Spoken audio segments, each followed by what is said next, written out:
All right, let's start. So we were discussing uh, completeness of bounded function space on a set S.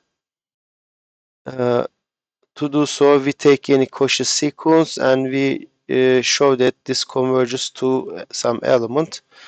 And to do so, we first construct such an F, and we construct F as follows. For any S0, since Fn is Cauchy, there is some n0 so that uh, this difference is less than epsilon for all m and n larger than n0. Now I plug S0 in this, and we sorry, no, this is for all S, in particular for S0. This means that this sequence is also Cauchy, right? The sequence of real numbers, and we just consider that sequence of real numbers. Since it is Cauchy and R is complete, this is convergent, and we call the limit of this Cauchy sequence f of S0. This way we define a function. The value of this function at S0 is just this limit. Okay, so we have a candidate. But before actually we say that f is a candidate for the limit, we have to show that it's a bounded function because we live in the space of bounded functions. So the limit function should lie in that space. And to do so, we do again, we write down the definition of being Cauchy for epsilon equals 1. We find some n0 so that this distance is less than 1 and so on. Now, for this n0 in particular, we have this inequality for all s and for all n larger than n0, and this implies this inequality. I just open up this absolute value, and then since fn0 is bounded, this function is bounded, there is some real number m which satisfies this inequality, and combining these two we obtain this inequality for all s and for all n. Now if I take limit as n goes to infinity, I obtain of course f of s. So f of s lies between these two numbers for all s. Therefore f is a bounded function. And the final step is to show that f n converges in the supremum metric to f, and we proceed as follows. I guess you all hear me, right? Given epsilon positive, choose, okay, since fn is Cauchy, there is some n0 so that n greater than n0, m and n greater than n0 implies f m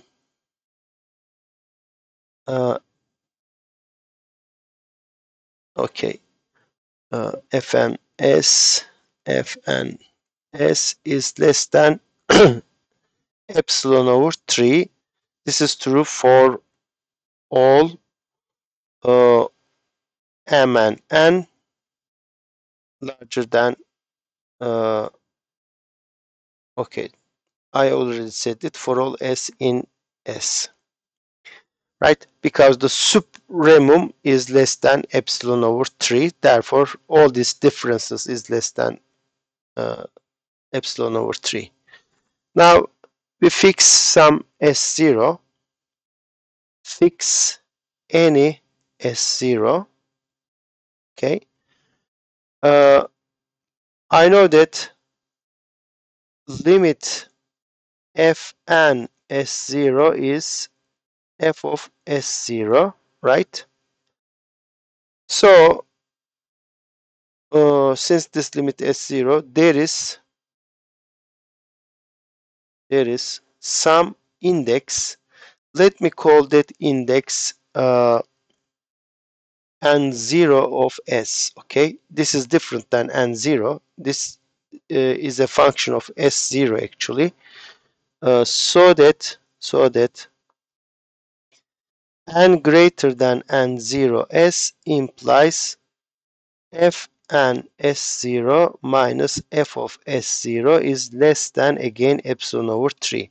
So I uh, pick an integer for each s. Okay, uh, for each s0 actually, uh, so that this is satisfied. For one s0, n0 might be 5. For some other s0, n0 might be 1 million. Okay, so this n0 is a function of s0. Now we do the following. Let m0 to be the maximum of okay, maximum of this n0 and n0 s0. Okay, recall that s0 is a fixed element here, and for this fixed element I choose some index which satisfies this. Now if I pick this m0, okay, I will use it. Since it is larger than n0, since m0 is larger than, first of all, n0 s0, we have this f m0 s0 minus f of s0 is less than epsilon over 3, and I have also the following.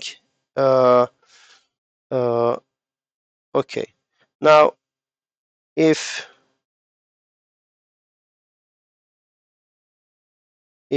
n larger than n0, then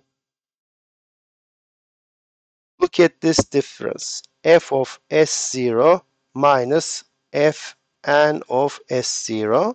Okay, this is equal to, well, less than or equal to this gadget, f of s0 minus fm0 s0. I plug this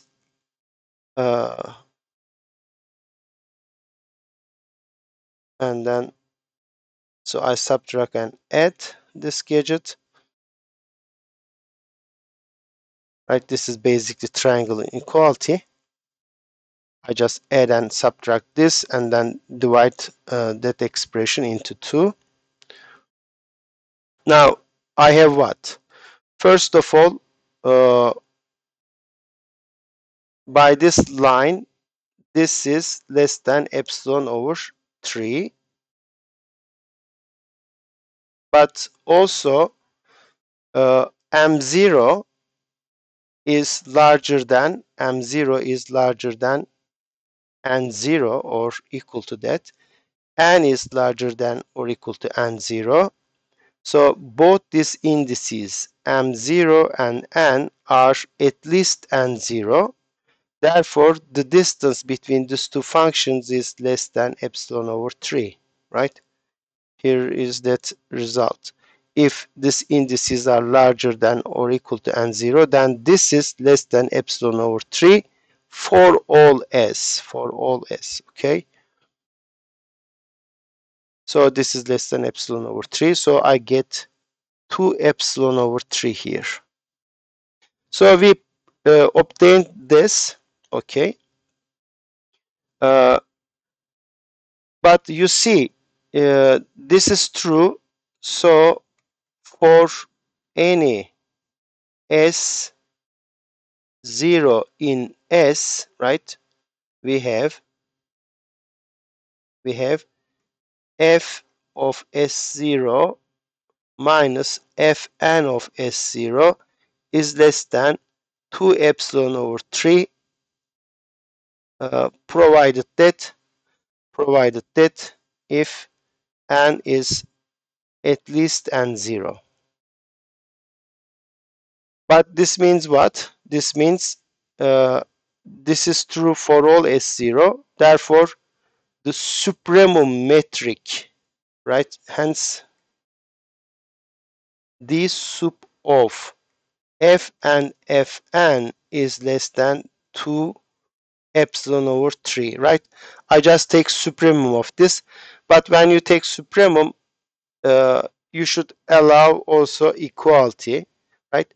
This is true. This is true for any, right? For any S0. Therefore, the supremum of all these numbers, which is d sup, is less than or equal to this expression if, of course, n is larger than n0. But since it is less than 2 epsilon over 3, so d sup fn is less than epsilon if n larger than n0. Now let's see what we have obtained so far. I started with an epsilon and we choose some n0, okay, n0, so that if n is larger than n0, then this distance is less than epsilon. Well, this means exactly, hence, thus, limit of fn is equal to f in this metric space bs d sup. And this finishes the proof. Okay. Any questions?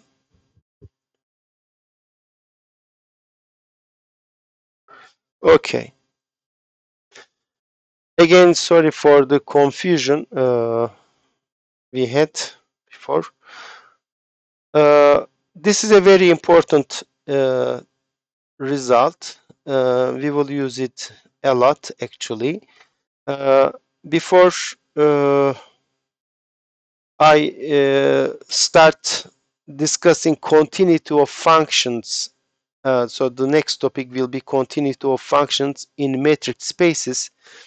Let me recall you the continuity of functions in usual, real line. Let's recall that. And then I will give an application of this. Okay, so recall that a function f from, let's say, r into r, okay, or any subset of r is called continuous at a point x0 when uh,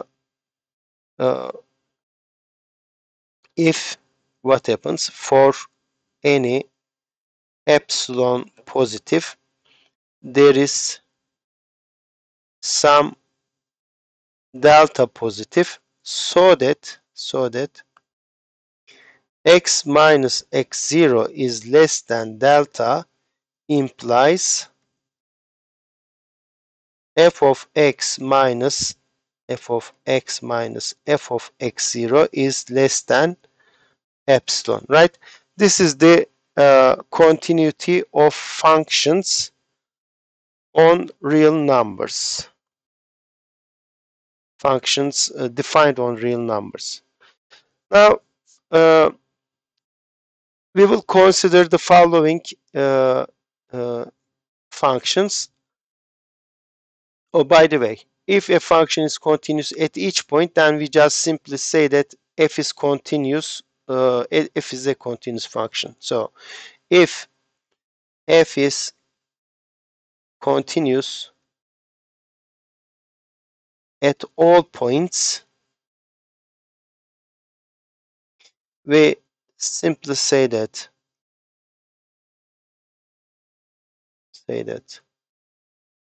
f is continuous. F is a continuous function.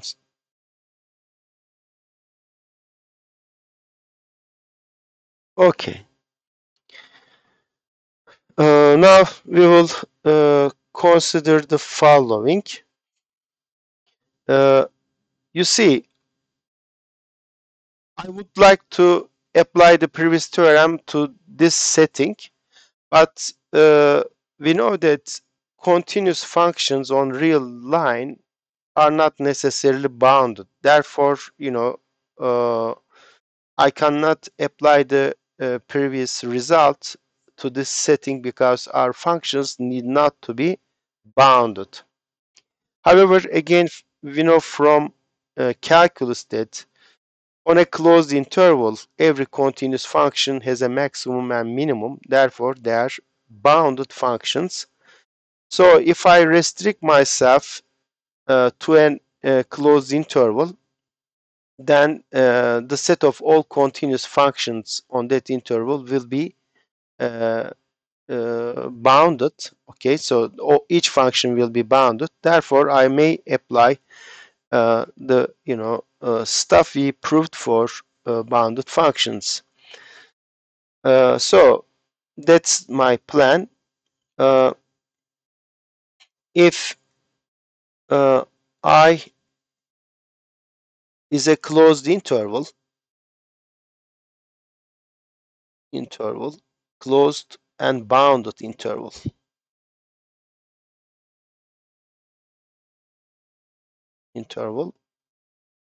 we know that each continuous function. Actually, we will prove all these uh, in more generality in metric spaces. But for just time being, for the sake of for an example, just recall this stuff from your calculus first year calculus course. Each continuous function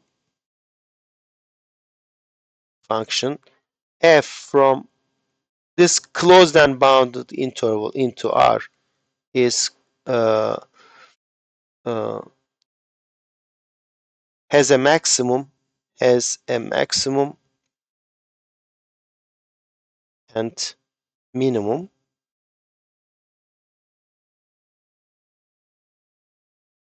In particular, f is bounded. So every continuous function is bounded. Hence, we have this. Hence, if Ci uh, is the set of all continuous functions, f is continuous,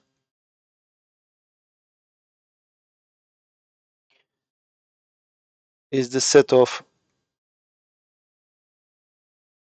all continuous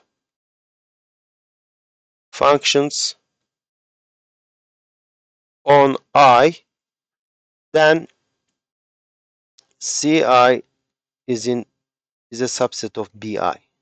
Okay. Now we landed in the complete metric space of bounded functions on the interval I. I, as I said, is a closed interval. I is something like this. Okay.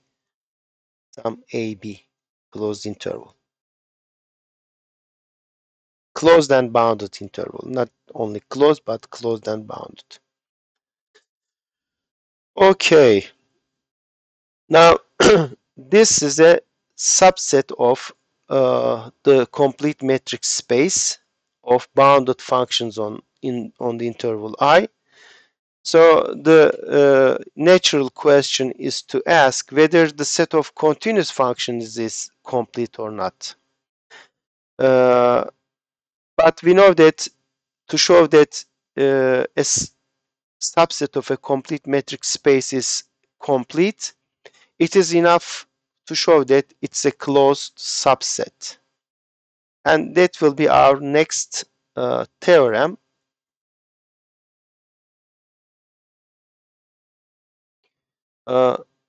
Ci is a closed subset of the complete, sorry, of the complete metric space Ci d sub, and thus, since it is closed, no, di, and thus this metric space I consider continuous functions with the d sub metric is also complete, also a complete metric space.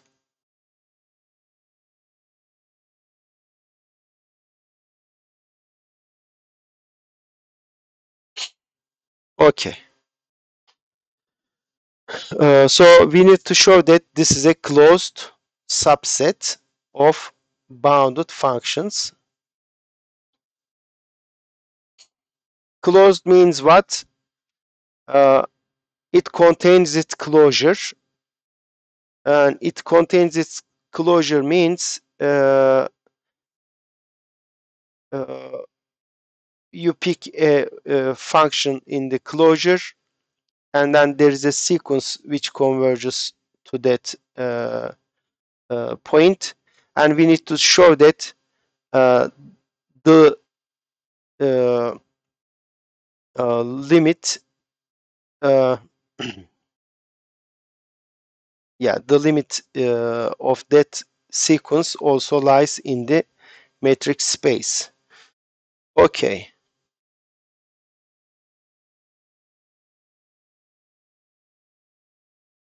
So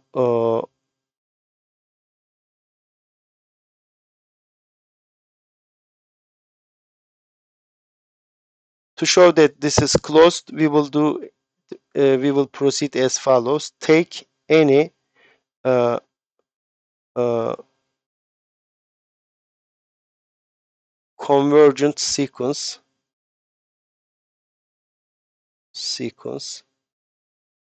Fn in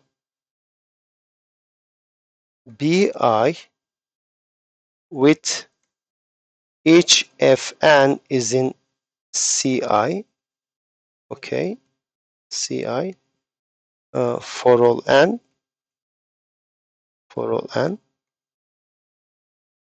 so I actually choose a sequence in Ci, but a convergent sequence. What we have to show, we must show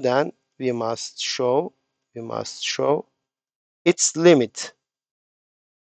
Since this is convergent, limit Fn is also continuous. Okay, that's what we need to show. If I have a sequence of continuous functions, and if this sequence is convergent, then the limiting function must be also continuous. This will prove that the space of continuous functions is closed because it contains all of its points in its closure, right? Remember, anything in the closure is the limit of a function sequence in that set. So I take such a sequence, convergent sequence, and I will show that its limit is also continuous. Okay. Uh, so set, okay, set ya da şöyle yazayım gerçekten. Set f to be limit of fn. Of course, this limit in the supremum metric, okay? In this metric space, CI D sup. This is the metric I am working on. Okay. Well, how can we prove this? Well, given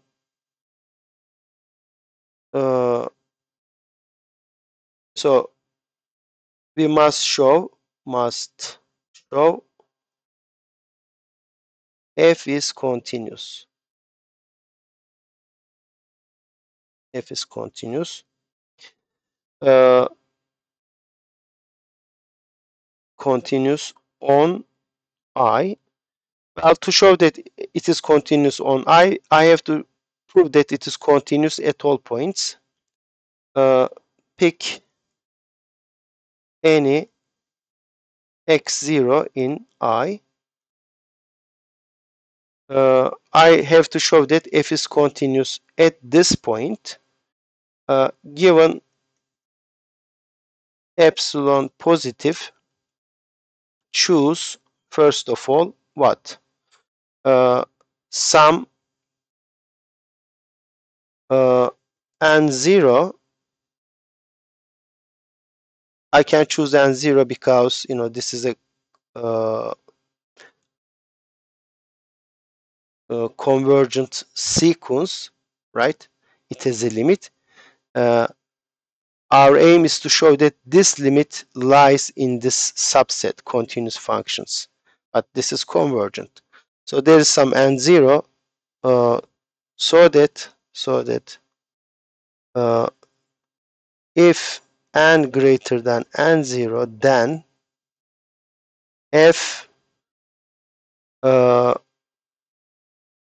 so d sup f and n0 is less than epsilon over 3. Epsilon over 3. Okay. This means what? Hence, I have this. D sup means what?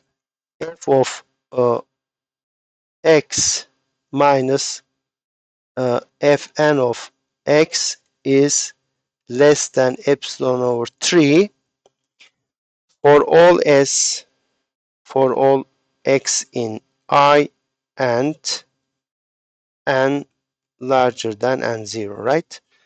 I just opened up this statement, okay? D sup means supremum of all these is less than epsilon over 3. Therefore, in particular, all of them are less than epsilon over 3. Okay. Now, consider this border function. Consider the function fn0.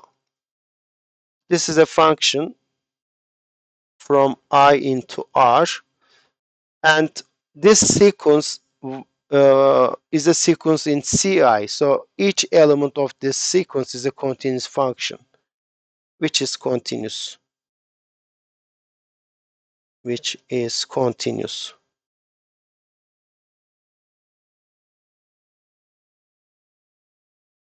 Right, which is continuous on I by the assumption.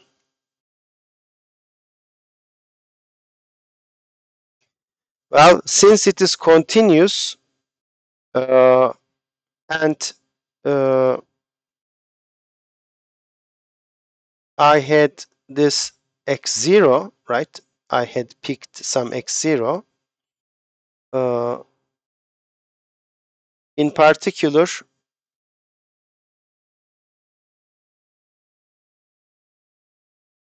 fn0 is continuous at x0, and therefore, and thus, there is some delta positive so that x x0 is less than delta implies f and 0 x minus f and 0 x0 is less than again epsilon over 3. Okay, well, now then if uh, sorry n is larger than n0, then let's look at this. F n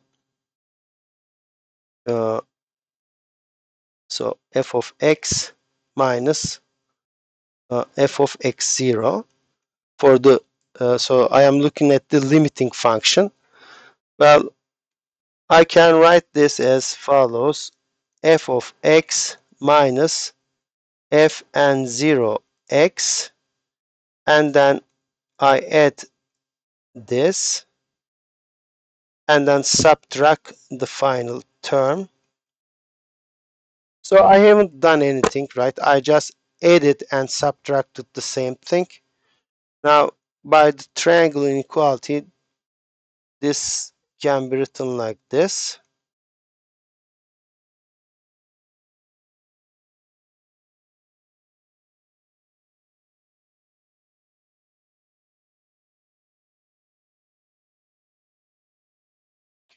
Uh, Wait a minute.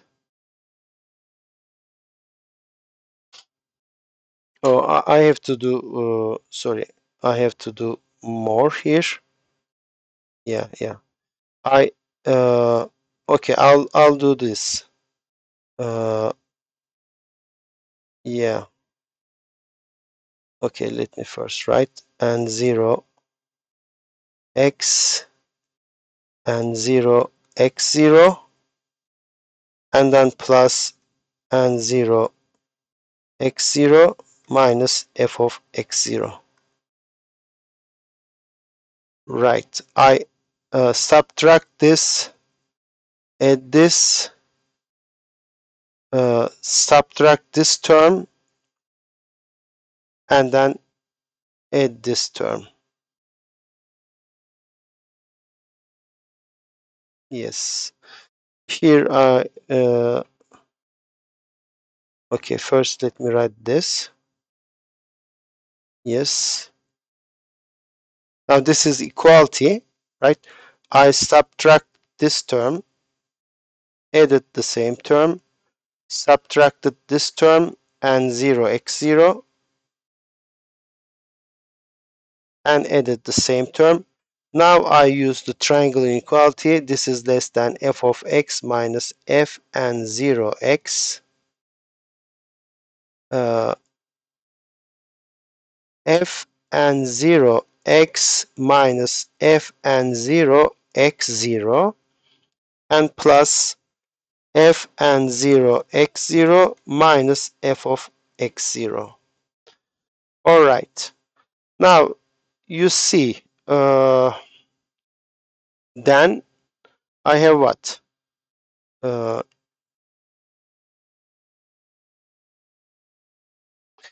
no, I don't need this. I already use n0. If I should say x minus x0 is less than delta,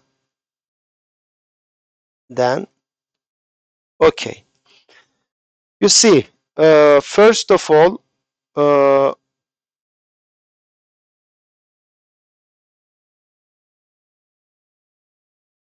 I have this expression. You see, if n is larger than n0, this distance is less than epsilon over 3, no matter what x is. So in particular, if I put here n0, this will be less than epsilon over 3, no matter what x is. So this will take care of the first and the last term. Okay.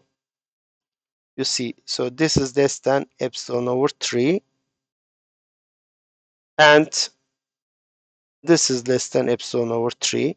because this is the distance between f and fn0 at some point at x and at x0, but that is less than epsilon over 3 no matter what x is. Okay, for the middle term I have this inequality.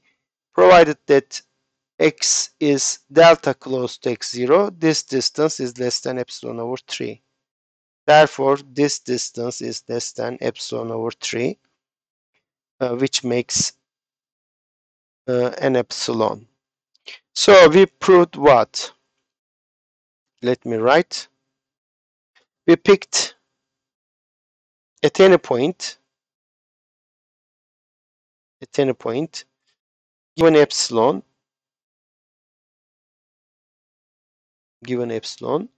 I found some delta so that if x minus x0 is less than delta, then this distance is less than epsilon. This means what? This means the following. Hence, f is continuous at x0. But x0 were an arbitrary number, right? We picked any x0, so this would hold for any x0. Since x0 in I was arbitrary, we conclude that f is continuous on I. And that's actually what we wanted to prove, right? I take a sequence of continuous functions which is convergent, and I show that the limit function is also continuous. So the limit point belongs to the set. Therefore, this set is closed. So this finishes the proof.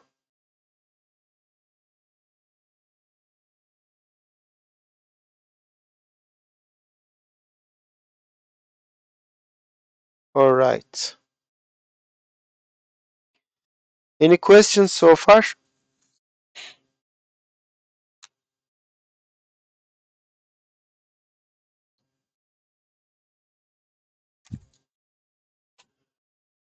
Sorusu olan var mı arkadaşlar? Okay.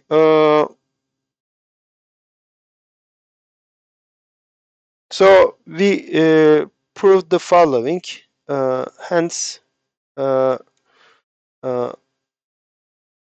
for a closed and bounded interval, I, well, it has necessarily this form, right? The uh, space of continuous functions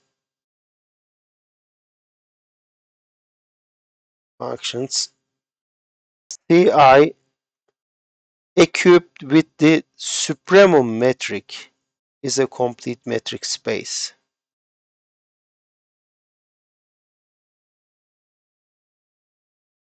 Okay, that's a very important result actually. Okay, now let me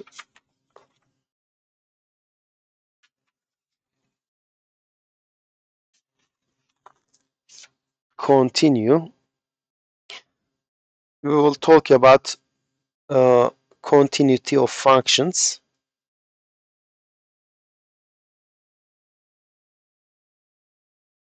Continuity of functions on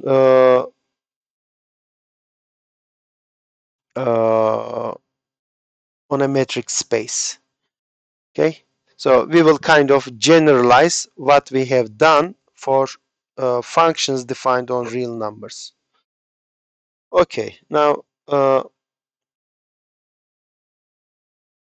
first recall the definition of continuity for real numbers. Uh,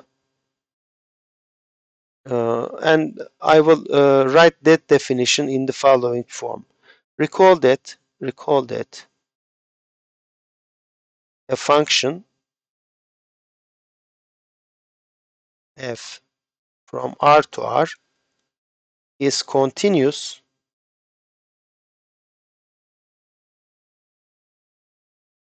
at a point x0 if what happens if for any given epsilon positive there is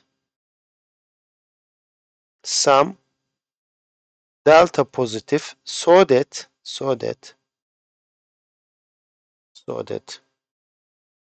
uh, x minus x0 is less than delta implies f of x minus f of x0 is less than epsilon, right? This is the definition you have seen in the first year calculus course, right? But let me write it this way. Uh, x minus x0 is less than delta means this is equivalent to saying that hence if x is in this ball, right, I can write it this way in the metric space of real numbers with absolute value metric. If x is in the ball with center x0 and radius delta, then f of x is in the ball with center f of x0 and radius epsilon. Okay, so instead of this statement, right, so this underlined statement is equivalent to this gadget.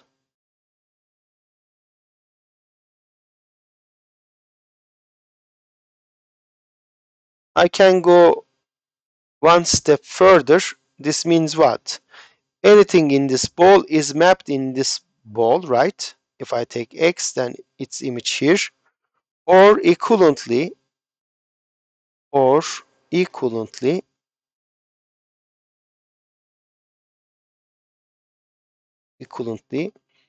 f is continuous, uh, provided that continuous at x0, provided that for a given epsilon positive, there is some delta positive, so that the image of this ball lies inside this ball. Okay, so I just rewrote the usual definition of continuity for a function defined on real numbers in terms of this new notation we use for metric spaces. I rewrote continuity in this form because once you write in this form, this definition will make sense for any metric space. Okay, because here you don't see, right, I mean you don't see real numbers or absolute value metric. I have a metric space, an epsilon ball, and a delta ball, and so on. So here I will give the definition for an arbitrary metric space. This suggests this formulation suggests the following definition.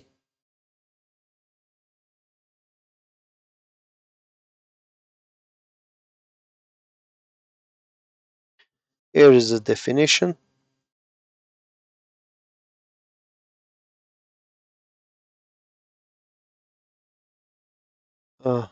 Given a function,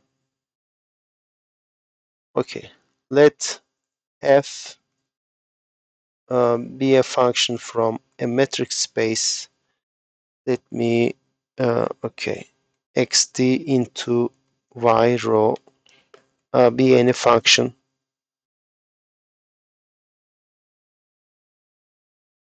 uh, between two metric spaces.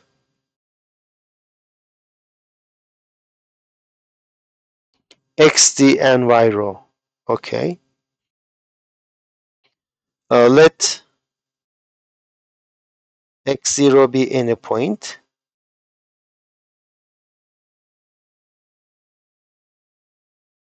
We say that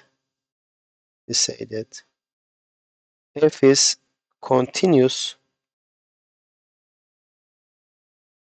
at x0 if for any epsilon positive there is some delta so that so that so that bx0 delta, so the delta ball around x0 is mapped into epsilon ball around f of x0. Right, the same definition. Pictorially it is something like this. You know, here is, say, let the metric space x, and here the metric space y, and I have the function f. We are at the point x0 and we are here at the point f of x0. Continuity will mean the following. You will give me any epsilon and I will draw the epsilon ball around this.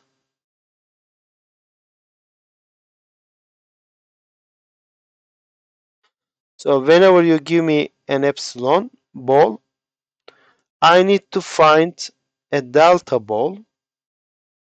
I must find a delta ball here.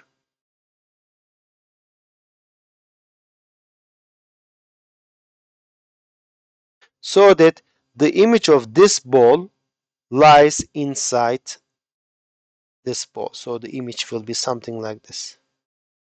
Okay. If this is the case, then we will say that f is continuous at x0.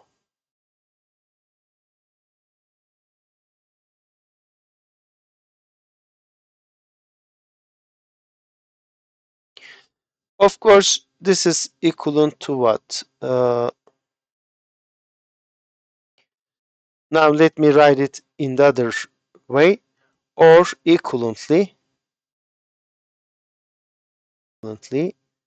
uh, x minus x0 less than delta, right? This means x is inside this ball, implies uh, well, I shouldn't use this. This is not the absolute value, right? I should write dx x0 less than delta implies. So in this metric, right,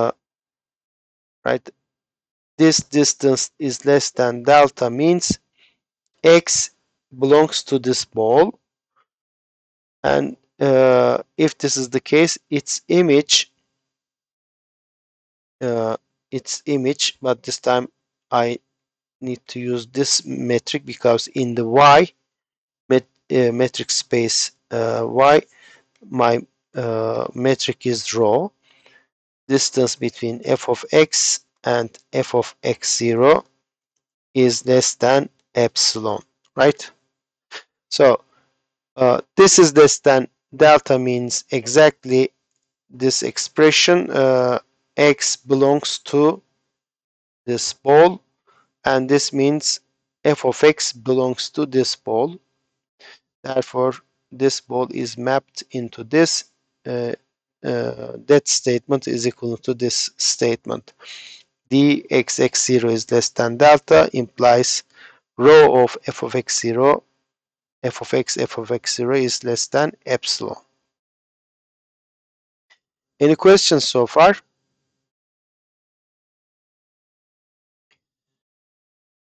Uh, Again, as usual, if a function is continuous at all points, we simply say that it is continuous. The function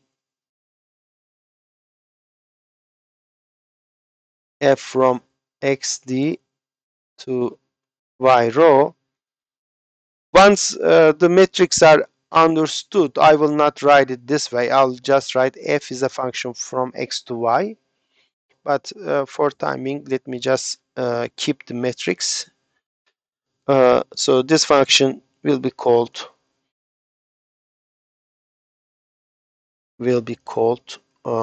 continuous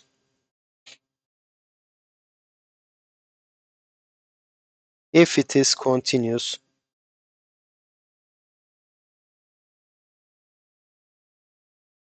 at all points of x.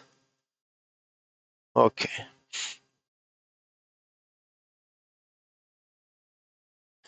All right. I think I finished our time. So let me stop here.